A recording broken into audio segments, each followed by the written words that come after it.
नमस्ते। आप सभी से अनुरोध है कि कृपया हमारे चैनल को सब्सक्राइब अवश्य करें, वीडियो को लाइक करें और वीडियो को शेयर भी करें। आज महाराष्ट्र में और झारखंड के दूसरे चरण में चुनाव प्रचार समाप्त हो गया, लेकिन चुनाव प्रचार समाप्त होते होते कम से कम 2 सेल्फ गोल और कर लिए हैं एमवीए ने। जी हाँ, गजब की बात है जब पूरे भारत में वक्फ बोर्ड के विरोध में इतनी बातें हो रही हैं, एक जिसको हम कह सकते हैं कि एक साइलेंट आंदोलन सा चल रहा है।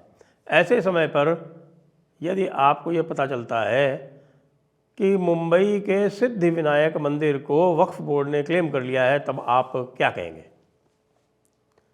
और ये जो क्लेम्स लगातार वक्फ बोर्ड करता जा रहा है, चाहे वो कर्नाटका में हो, चाहे महाराष्ट्र में हो और अन्य स्थानों पर हो, वो पूरी तरह से जो वक्फ बोर्ड का जो कानून है, जो कि 2010 में सुप्रीम कोर्ट ने परिभाषित कर दिया था, उसके विरुद्ध है।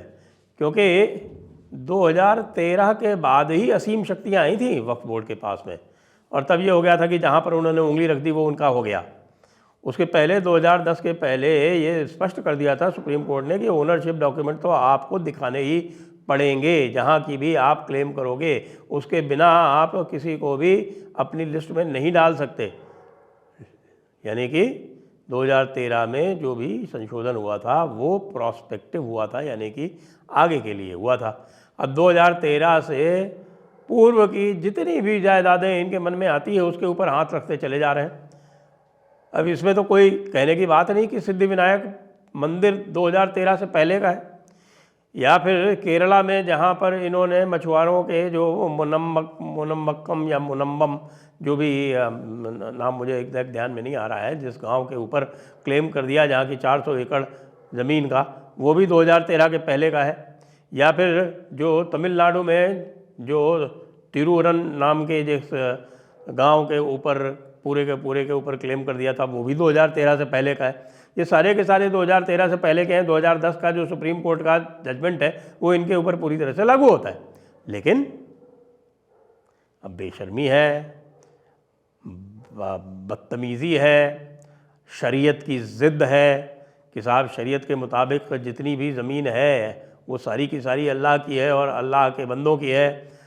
कोई भी गैर मुसलमान जो है वो पूरी दुनिया में कहीं भी किसी का ज़मीन का मालिक नहीं हो सकता, वो केवल किराएदार हो सकता है।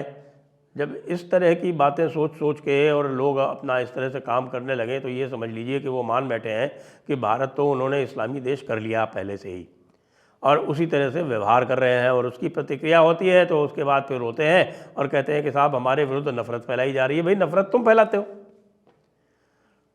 नफ़रत की जो बातें लिखी हुई हैं तुम्हारी किताबों में, बड़ी किताब क्या 8.12 क्या कहता है?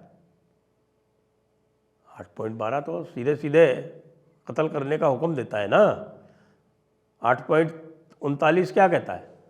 वो तो सीधे सीधे ये कहता है ना कि पूरी दुनिया को मुसलमान बनाओ। 9.120 क्या कहता है? वो ये कहता है ना कि भाई काफिरों को तंग करो, हैरान करो, उनको जितना परेशान करोगे उतना तुम्हारे अकाउंट में एक्स्ट्रा मार्क्स दिए जाएंगे। तो ये सब बातें तो आपकी किताबों में लिखी है ना। 5.82 क्या कहता है कि भाई जो हिंदू और यहूदी हैं वो आपके दुश्मन हैं। ये बातें तो भाई नफ़रत की बातें तो वहाँ से आती हैं, और ऊपर से कहा जाता है साहब आप नफ़रत फैला रहे हो, साहब आप हिंदू मुस्लिम करते हो। यार जितना काफिर और मोमिन आपकी किताब में है उतना तो हिंदू कभी सोच भी नहीं सकता। मैं अगर यहाँ बैठ कर खुलासा करने लगूँ तो 2-3 घंटे लग जाएंगे। सारी आयतों का अगर खाली वो उनका पाठ ही कर दूँ, केवल पठन करना आरंभ कर दूँ। दूसरा जो सेल्फ गोल किया साहब वो उससे भी बड़ा है, कहा कि साहब हम मुस्लिम रिजर्वेशन देंगे। अब ये मुस्लिम रिजर्वेशन का पूरा जो खटराग है वो सुप्रीम कोर्ट पहले ही ध्वस्त कर चुका है। अभी आपने देखा होगा कुछ दिन पहले पश्चिम बंगाल के मामले में पूरी की पूरी जो उनकी ओबीसी लिस्ट उन्होंने बनाई थी, हालांकि उन्होंने बुद्धिमत्ता से बनाई थी, उन्होंने ओबीसी लिस्ट में कुछ करके और जो ओबीसी की बी लिस्ट बनाई उसमें सारे की सारी जातियाँ जो थी वो मुस्लिम जातियाँ रख दी, और अचानक जो है वो उनका स्कोप बढ़ा दिया पहले से दस 10 गुनी हो गई। जो जातियाँ पहले कभी किसी ने नहीं सुनी वो भी सारी की सारी उसके अंदर आ गई, और लगभग उन्होंने पूरा मुस्लिम समाज वहाँ पर कवर कर लिया, क्योंकि वहाँ मुस्लिम समाज है भी अधिकतर पसमानदा ही 90% से ऊपर। अब समस्या कहाँ आती है? समस्या ये वहाँ आ रही है जब ये कहते हैं मुस्लिम रिजर्वेशन, तो भाई साहब सुप्रीम कोर्ट के आदेशों से और सच्चर कमेटी के बाद से और जो सेंट्रल गवर्नमेंट की लिस्ट है और जो स्टेट गवर्नमेंट की जो सारी लिस्ट है उसके मुताबिक जो पसमानदा मुसलमान है वो तो पहले से ही लिस्ट में है, और जो बच गया यानी जो गैर पसमानदा है वो EWS में है। तो आप ये जो 4% कोई रिजर्वेशन दे रहा है, आंध्रा में कहा कि साहब हम 12% रिजर्वेशन कर देंगे, आप यहाँ 4% रिजर्वेशन आप यहाँ महाराष्ट्र में देने की बात कर रहे हो, आखिरकार चाहते क्या हो भाई? 2 कैटेगरीज में आपको रिजर्वेशन पहले ही है, लेकिन वो एज मुस्लिम नहीं है, वो या तो एज पिछड़ा है और या फिर एज आर्थिक रूप से पिछड़ा है, यानी या तो सामाजिक रूप से पिछड़े के रूप में है या फिर आर्थिक रूप से पिछड़े के रूप में। अब आप चाहते हो कि नहीं मुसलमान के रूप में हमें और अवश्य मिले, तो इसका मतलब क्या है? आइडेंटिटी पॉलिटिक्स के अतिरिक्त और ये क्या है? कैसे आप तीसरा रिजर्वेशन दे सकते हो जो कि दोनों कैटेगरी पे ओवरलैप करता है? ऐसा तो हो ही नहीं सकता। या तो आप सामाजिक रूप से पिछड़ों के रूप में ले लो, या आप आर्थिक रूप से पिछड़ों के लिए ले लो, लेकिन आप चाहते हो कि मुसलमान के रिजर्वेशन का मतलब जो अशराफिया क्लास है उसको भी रिजर्वेशन मिल जाए। तो भाई ये कौन सा लॉजिक आ गया यहाँ पर? सारे के सारे मुसलमान पिछड़े होते हैं, ये तो आप जानते हो कि बॉम्बे हाई कोर्ट इस चीज़ को रद्द कर चुका है, केरला हाई कोर्ट भी इस चीज़ को रद्द कर चुका है, सारे के सारे हाई कोर्ट इस बात को रद्द कर चुके हैं कि सारे के सारे मुसलमान पिछड़े होते हैं। एक तरफ तो तुर्रा ये कि साहब हमने यहाँ 1000 साल राज किया था, और दूसरी तरफ ये कि सारे के सारे मुसलमान पिछड़े। भाई इन दोनों में से एक ही बात सही हो सकती है। एक तरफ तो टीपू जयंती मनाते हो और कहते हो भाई हम ही हैं जो कुछ है, यहाँ हम 1000 साल तक शासन किए हैं और ये दारुल इस्लाम था, इसलिए हमारा हक़ है कि हम इसको दोबारा दारुल इस्लाम बनाएं। क्यों? क्योंकि हमारी किताब ऐसा कहती है। एक तरफ तो ये है, और दूसरी तरफ ये कहते हो अरे साहब देखिए हम तो जो है वो बहुत ही पिछड़े हुए और अल्पसंख्यक हैं और हमारे साथ अन्याय हो रहा है, हमको अवसर नहीं मिले। अरे काहे के अवसर नहीं मिले? एक तरफ कहते हो कि 1000 साल हमारा राज था और कहते हो अवसर नहीं मिले। दोनों बातें एक साथ कैसे हो सकती? लेकिन जो समय चुना है वो बड़ा ज़बरदस्त है। यानी ठीक विशेषकर से महाराष्ट्र में जहाँ पर ये मामला जो है वो बहुत तगड़ा चल रहा है, और आपने तो रास्ता दे दिया, और भारतीय जनता पार्टी कह रही है कि देखो भैया ये मुसलमानों को रिजर्वेशन देंगे तो कहाँ से काटेंगे पता है ना आपको?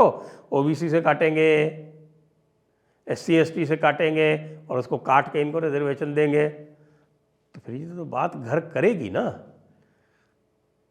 एक तरफ तो मराठा आरक्षण की बात करते थे, साहब हम मराठों को आरक्षण दिलवाएंगे, ये करेंगे वो करेंगे, अब कह रहे हो कि नहीं मुसलमानों को आरक्षण दिलवाएंगे।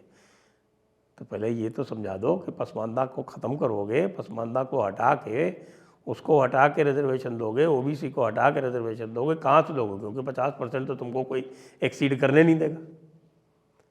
मराठा आरक्षण कई बार जो है इसी 50% के चक्कर में उड़ चुका है, और अभी भी चल रहा है केस, और कोई आश्चर्य नहीं होगा दोबारा फिर से उड़ जाए। इसीलिए वो बार बार कहते हैं कि साहब हमको जो भी मराठा आपको आरक्षण देना है वो आप मराठाओं को OBC में कैटेगराइज करके दो। वो करते ही तो फिर सारे के सारे OBC जो है वो रुष्ट हो जाते हैं। अरे भाई कर दो, उपवर्गीकरण कर दो। मराठे भी उसी समस्या से जूझ रहे हैं, उन्होंने भी राज किया है। मराठा साम्राज्य, मराठा एम्पायर ये इतिहास में दर्ज है।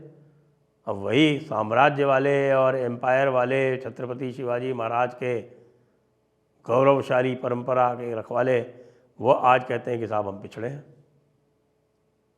ऐसे ही यदुवंशियों ने किया, यदुवंशियों के द्वारा जो किया गया कमाल है वो तो और भी गजब का है। खैर ये तो रिजर्वेशन की पॉलिटिक्स हो गई, लेकिन सही बात ये पूछ रहा हूँ मैं कि भाई चुनाव है, चुनाव के टाइम पर आप ऐसी ऐसी घोषणाएं करते हो तो आप सामने वालों को क्या समझते हो कि सामने वाले जो हैं वो आपके ख़रीदे हुए ग़ुलाम हैं कि आप जो कुछ भी कहोगे, आप जो कुछ भी अत्याचार उनके ऊपर करोगे, कुछ भी उनके से कहने का और कुछ भी उनसे छीनने का प्रयास करोगे और वो चुप बैठे रहेंगे।